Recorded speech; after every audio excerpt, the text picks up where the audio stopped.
I'd like to introduce the basic variables in C. So I'll start out with a file, vars.c.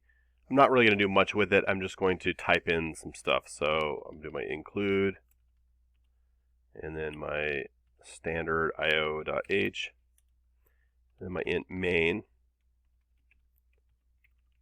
All right. And inside of this, there are three main types of variables. And there's a lot more than that, but there's three main types. So you have our whole numbers. You have your, let's call them decimal numbers, which are kind of like real numbers. Yeah, just decimal numbers for us. And then you have your characters. All right, so your whole numbers, you think of these as things like your integers. And your decimal numbers as a floating point. And then your characters as well, characters. All right, so let's start with the whole numbers. So we have four main types we're going to introduce here. You have the short,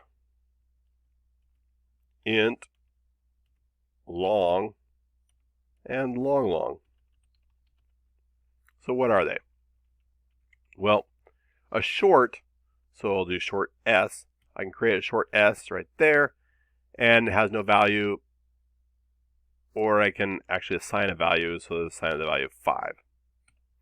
And so what is this? Well, this is a 2-byte piece of data, so 2 bytes, which is equal to, each byte is 8 bits, so that'd be 16 bits,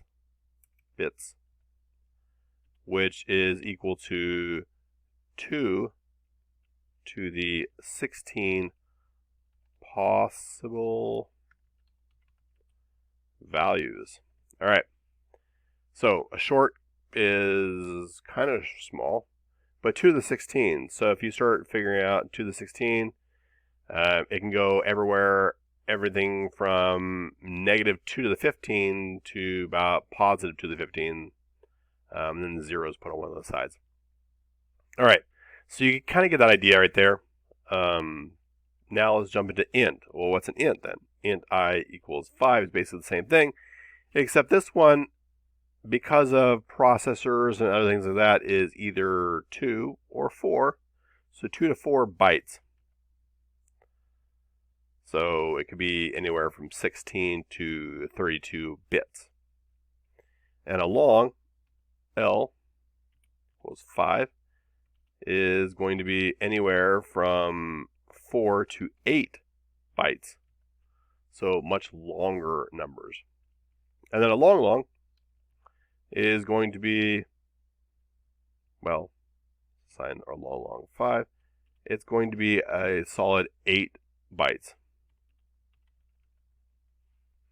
In addition to these ones being both negative and positive numbers, you can have ones that are unsigned as well. So any one of these 4, you could do an unsigned, like an unsigned int. So UI equals 5 as well, which is the same size as a regular int, except it has no negative values, which means it has twice as high of a large value.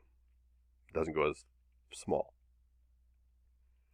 So for our floating point numbers, we have 3 kinds. We have a float, we have a double, and we have a long double. So we'll just stick with those.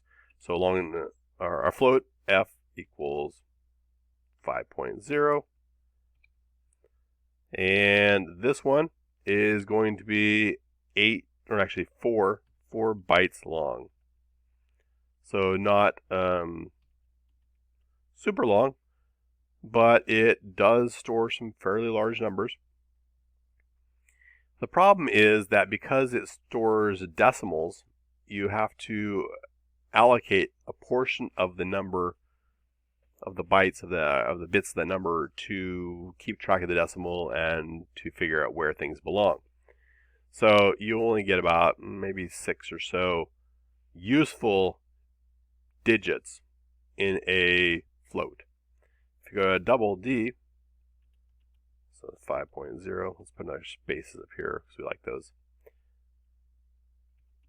This one is going to be twice as long as 8 bytes. And a long double, LD, 5.0, this one is going to be 10 bytes. Alright, so much bigger. Well, not much bigger, it's a little bit bigger. But it can store a little bit more information, and so this can be better for storing larger numbers.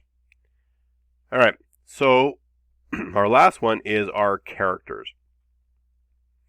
And these ones, just like ints, also have unsigned, although I'm not quite sure how signed and unsigned really makes a whole lot of sense, but we'll just stick with that for now. Alright, so we have our characters, and we do these as char. So char C equals, and if I want to assign it the character 5, I do that. If I wanted to actually assign it the value of 5, then I would do something different. But that right there will be the character which converts to the value in the ASCII table for 5. So these characters do tie to the ASCII tables. Alright, and this was 1 byte. Now, when you start throwing in things like Asian characters and stuff like that, then you have to use bigger things than 1 byte, because 1 byte gives you 8 bits, which equals a total of 2 to the 8, which equals 256 possible combinations, which won't store all of our Latin characters and the Asian characters at the same time. So just remember that. If you go to Asian characters, you have to use Unicode, which is 2 bytes. Alright, but that's not part of C, so we don't need to worry about it. Not really. Alright, so now we can have an unsigned char as well. And that could be equal to 5 as well. Now, just so you know, 5 is actually equal to, I think it's 53 in the ASCII table, because I think the digits start at 48 with 0. So you just kind of add them up. So there you go. So these are the main basic types. There are no unsigned floats because it doesn't really work with those. But there are unsigned integers, unsigned characters, and just remember these types and remember which one you want to use. And let me just go ahead and compile that. GCC vars c vars.